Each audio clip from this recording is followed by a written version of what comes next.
नमस्कार. मी आज तुम्हाला अशी घटना सांगणार आहे, त्याच्यामुळे तुमचा आपल्या नात्यांवरचा विश्वास पूर्णपणे उडून जाणार आहे. त्याच्यामुळे ही घटना तुम्ही शेवटपर्यंत बघा.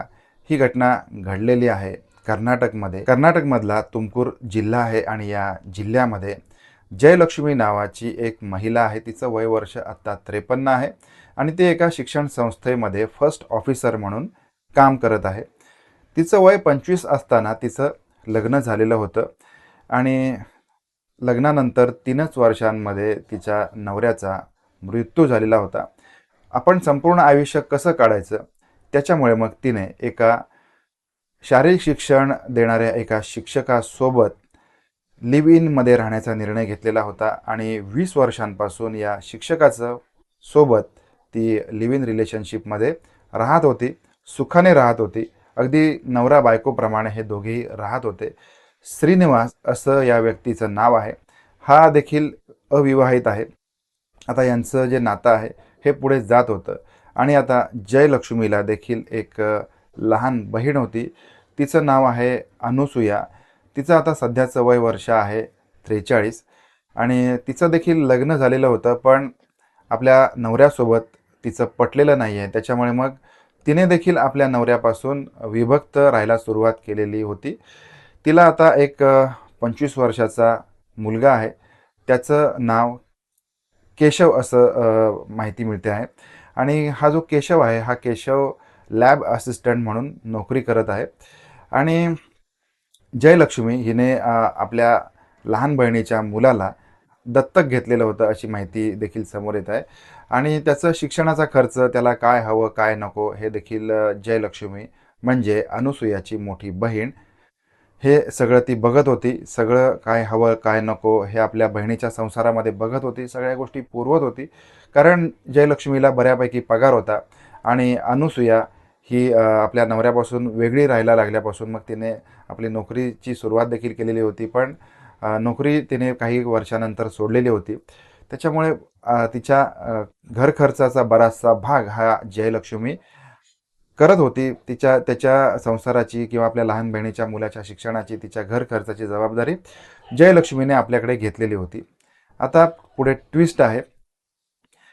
वय वर्ष 53 आल्यानंतर, जयलक्ष्मी 53 वर्षाची झाल्यानंतर मग तिच्या लहान बहिणीने अनुसूयाने असा निर्णय घेतला की आपण आता आपल्या मोठ्या बहिणीकडे जाऊन राहूया. आणि मग हे दोघेही इतके वर्षांपासून जयलक्ष्मीने आपल्या बहिणीच्या सगळ्या घर खर्चाची जबाबदारी घेतलेली असताना मग हा प्रस्ताव अनुसूयाने आपल्या मोठ्या बहिणीकडे मांडलेला होता. त्याच्यामुळे मग तिने देखील हा प्रस्ताव स्वीकारलेला होता आणि अनुसूयाचा मुलगा केशव याने देखील आपली जी नोकरी आहे ही देखील सोडून दिलेली होती. तो लॅब असिस्टंटसारखा एक जॉब करत होता आणि ह्या दोघांनीही नोकरी सोडून आता बेरोजगार झालेले होते. त्याच्यामुळे मग आपल्या मोठ्या बहिणीच्या घरी दोघेही राहायला गेलेले आहेत आणि आता या घरामध्ये 4 मंडळी झालेली आहेत. स्वतः जयलक्ष्मी, त्यानंतर तिचा लिव्ह इन पार्टनर श्रीनिवास, त्यानंतर आता अनुसूया आणि तिचा मुलगा केशव हे चौघजण या घरामध्ये राहायला लागलेले आहेत. पण आता ज्यावेळेला एका घरामध्ये काही मंडळी वाढतात आणि ही मंडळी जेव्हा रक्ताची नाती जरी असली तरी देखील एका घरामध्ये राहतात, तेव्हा मग काही ना काहीतरी खटके उडवायला सुरुवात होते, काही ना काही भांडण व्हायला सुरुवात होते आणि हे भांडण थोडं थोडं यांच्यामध्ये व्हायला लागलेलं आहे. जयलक्ष्मीच्या घरामध्ये असणाऱ्या श्रीनिवासचं अस्तित्व यांना खटकत होतं, यांना राग येत होता, यांच्यामध्ये भांडण सुरू झालेलं होतं. याचं कारण असं होतं की श्रीनिवास जर का हिच्यासोबत राहिला तर उद्या हिच्या भविष्यामध्ये सगळ्या संपत्तीचा वारस श्रीनिवास असेल, त्याला घर मिळेल, तिचा पैसा अडका मिळेल, तिची पेन्शन, या सगळ्या गोष्टी श्रीनिवासला मिळतील आणि आपण मात्र ठणठण गोपाळ, आपल्याला काही मिळणार नाही, आपल्याला हात हलवत राहावं लागेल. यांच्या डोक्यामध्ये चक्र फिरायला लागलेली आहेत की आता काही करून आपण हालचाल केली पाहिजे आणि एक निर्णयापर्यंत आलं पाहिजे की श्रीनिवास एकतर हिच्यापासून वेगळा राहील किंवा मग आपण जयलक्ष्मीला संपवलं पाहिजे.